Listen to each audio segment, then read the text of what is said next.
علی بھی next question ہے، کیا قرآن شریف یا صحیح بخاری شریف کو ڈائریکٹ پڑھنے سے انسان گمراہ ہو سکتا ہے؟ پلیز وضاحت فرما دیں۔ وضاحت یہ کہ کوئی گمراہ نہیں ہوتا. ہاں وہ سورہ الاعراف کے اندر ہے نا کہ جب جس کا گیئر الٹا لگا ہوتا ہے نا، وہ گمراہی کا راستہ دیکھتے ہیں، اسے وہ ہدایت کا راستہ سمجھتے ہیں، ہدایت کے راستے کو گمراہی کا راستہ چھوڑ دیتے ہیں، تو ان معنوں میں گمراہ ہوتا ہے. قرآن اور حدیث پڑھ کے اگر گمراہ ہونا ہے تو اس کا تو مطلب یہ ہے کہ آپ کسی کافر کو قرآن گفٹ دیں اور اسے کہیں کہ قرآن یہ لو پڑھو اور گمراہ ہو جاؤ، وہ کیا کہے گا؟ وہ کبھی کھولے گا بھی؟ اور سب پریکٹیکلی ہزاروں لوگ تو ہمارے اس ماڈرن ایج میں قرآن کا ترجمہ انگریزی میں پڑھ کے ہدایت پہ آ چکے ہیں. گمراہ تو کوئی بھی نہیں اللہ کے فضل سے ابھی تک ہوا. ہاں ان کے فرقے ضرور چھوڑ گیا، وہ اس کو گمراہی کہتے ہوں گے. تو انہوں نے جنوں کا نام خیرت رکھ دیا تو رکھتے رہے، ان کی اپنی مرضی ہے. قرآن حدیث، اور دوسرا قرآن حدیث ڈائریکٹ کوئی بھی نہیں پڑھتا. میں واللہ آپ سے کہہ رہا ہوں کون ڈائریکٹ پڑھتا ہے؟ ہم تو احمد بریلوی سے قرآن پڑھتے ہیں. ترجمہ انہوں نے اپنے لیے نہیں کیا تھا، ان کو تو عربی آتی تھی، میرے لیے کیا تھا. اب مجھے اردو بھی نہیں آتی، اردو تو آتی ہے نا. بخاری شریف کا ترجمہ میرے لیے ہوا تھا تو میں کیوں نہ پڑھوں؟ یہ کتنا خطرناک کھیل کھیل رہے ہیں کہ ڈائریکٹ نہ پڑھو گمراہ ہو جاؤ گے. قرآن تو کہتا ہے ہدی للناس، یہ پوری انسانیت کے لیے ہدایت ہے، گمراہ نہیں ہوتے.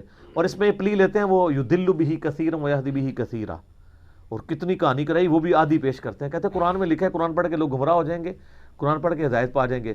سر یہ اتنا بڑا جھوٹ ہے اللہ اور اس کے رسول کے اوپر. اس کا تو مطلب یہ ہے کہ قرآن کتاب ہدایت بھی ہے اور کتاب گمراہی بھی ہے. نعوذ باللہ.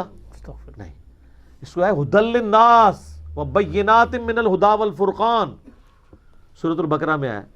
ہدایت کی کتاب ہے پوری انسانیت کے لیے، اس میں روشن دلائت ہیں اور حق اور باطل میں تمیز کرنے والی کتاب ہے.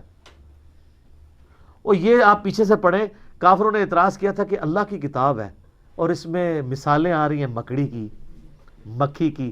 اللہ اتنا بڑا ہے، چھوٹی چھوٹی چیزوں کی مثال کیوں؟ تو اللہ نے اس کا جواب دیا کہ اللہ تعالیٰ اس بات سے حیا محسوس نہیں کرتا کہ وہ مچھر کی مثال دے یا اس سے کسی حقیر چیز کی. کیوں؟ اللہ کا مقصد کسی پہ علمی روب ڈالنا نہیں ہے، بات سمجھانا ہے. تو اللہ تعالیٰ چھوٹی چھوٹی مثالوں سے بیان کرتا ہے.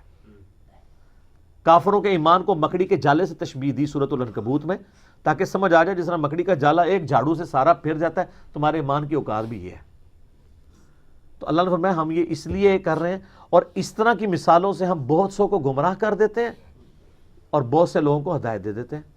اور ساتھ ہے کہ ہم گمراہ نہیں کرتے، وما یضل بہ الا الفاسقین، فاسقوں کو گمراہی ملتی ہے. کیوں؟ فاسق اس کو نہیں مانتے اس لیے. اہل ایمان تو سورہ الانفال میں آتا ہے، جب بھی قرآن نازل ہوتا ہے اہل ایمان سے جب کافر پوچھتے ہو کہتے ہیں ہمارے تو ایمان ہی بڑھ گئے. تو جو کافر ہے نا قرآن کے، وہ قرآن پاک کا مذاق اڑا کے گمراہ ہوتے ہیں، اور جو بات ماننے والے ہیں وہ مان کے ہدایت پہ آ جاتے ہیں.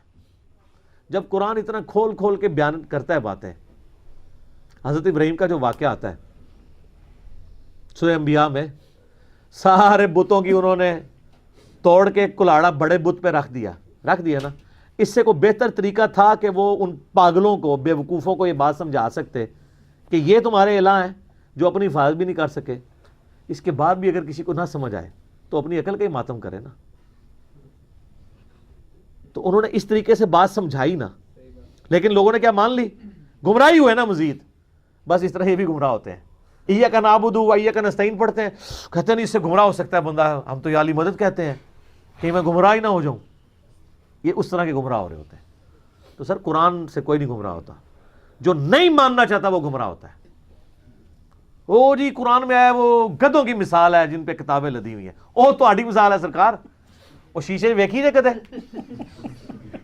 کہ علماء یہود کو اللہ نے کہا یہ گدوں کی مثل ہے، کتابوں سے گدھا بھی استفادہ نہیں کرتا. انہوں نے بھی استفادہ کر کے ان پروفیسیز سے نبی علیہ السلام کو پیغمبر آخر الزمان نہیں مانا.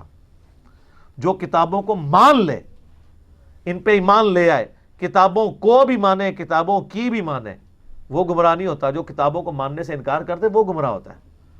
تو ایک بار جھوم کے کہہ دیں کہ مرنے سے پہلے اے مسلمان کر لے اس پہ غور، کتابوں کا خدا اور ہے، بابوں کا خدا اور. میرا خیال ہے اب لوگوں کو سمجھ آ جائے گی انشاءاللہ. یہ اتنی دفعہ ریپیٹ ہوا ہے نا، جس طرح قرآن حکیم میں وہ 31 دفعہ ہے نا، فَبِأَيِّ آلَاءِ رَبِّكُمَا تُكَذِّبَانِ، کوٹ کوٹ کے اللہ نے بھرا ہے کہ تم اپنے رب کی قدرت کی کون کون سی نشانیوں کو جھٹلاؤ گے. میرا خیال ہے ہم تو 31 سے بھی زیادہ دفعہ اس کو یہاں پہ ریپیٹ کر چکے ہیں.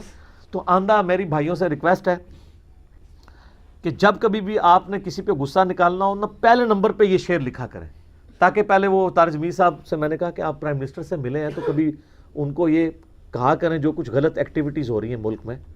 تو وہ مجھے کہنے لگے کہ علی بھائی ہم کسان لوگ ہیں، کسان لوگ پہلے زمین کو نرم کرتے ہیں، ہل چلاتے ہیں، اس کے بعد اس میں کوئی بیج. تو ابھی میں ان کو نرم کر رہا ہوں.